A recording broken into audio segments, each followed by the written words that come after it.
Hey guys, Justin with Landscaping Entrepreneur. Today is January 3rd, and I am setting up some meetings for tomorrow. So I don't know if I mentioned it in my past videos, but I basically laid off my mechanic because he's a little bit of a douche and he's difficult to work with. So I let him go, and my manager's quitting, who I've had for 10 years. So I got a lot of work to do, and my office guy is also going to be leaving at some point next year because he graduates school. So what I got going on for next year is I'm recruiting for a mechanic. I have one guy. What I did is I didn't officially offer him a job yet. I put him in the garage for 3 days to see how he did. I gave him a variety of tasks to see how he did them, how long it took him, and how it was to work with him. And it went pretty well.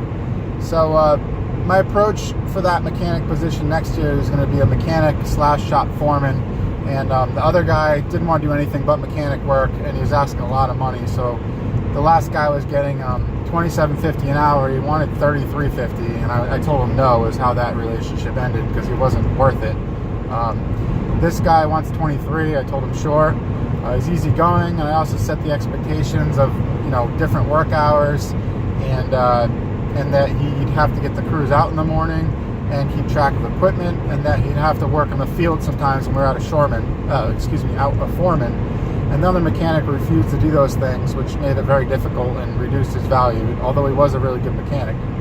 So anyway, based on my plan for next year, I have a couple plans because I don't know which people I'm going to be able to find, and I don't want to plan around things that I don't know I have for sure. So one of the things, like if this guy seems legit, if I know I have him for sure, I'm probably going to offer him a sign-on bonus, meaning that I'll give him $500 or $1,000 after the first week of work, contingent that he stays for 3 or 6 months, just to kind of as insurance for me that I'm going to have him available.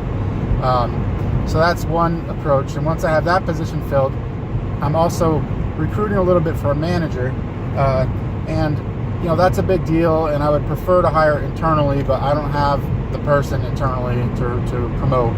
So if I find a manager, of which I actually have a guy I used to work with, and he's very interested, who I'm also meeting with tomorrow, and if that works out, and he's really into it, really committed, I have one plan, and if he's not into it or it doesn't work out, I have a backup plan.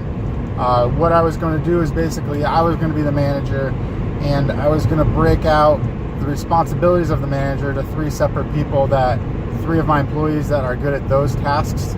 So basically I would break out the position to 3 different pieces, and because not one of those 3 guys is good at all 3 of those pieces. So one guy would do the hardscape sales, and I would also walk him through that, manage him, make sure he's doing it right, but it would save me time driving to estimates, etc.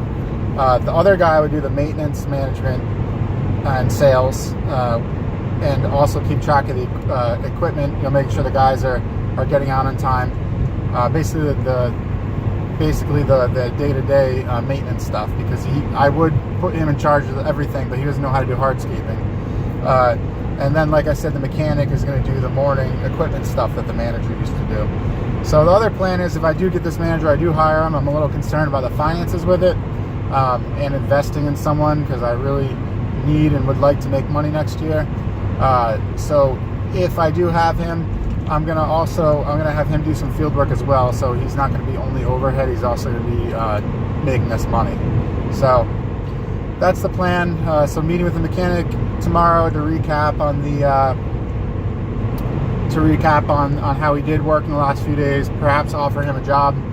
I'm also meeting with that manager to introduce him more to the position. I've already met with him a couple of times. He worked out in the field. And lastly, I'm meeting with Gardner.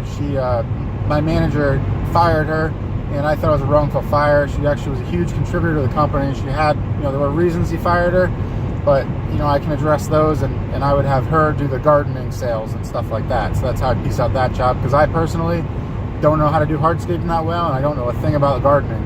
So that's what I would do to make the company run next year. So anyhow, that's the plan, and I'll keep you guys posted. Things will be a little bit slower as you know, it's winter time and I'm actually going away on vacation and stuff, but I'll keep you guys posted throughout the year. Catch you next time.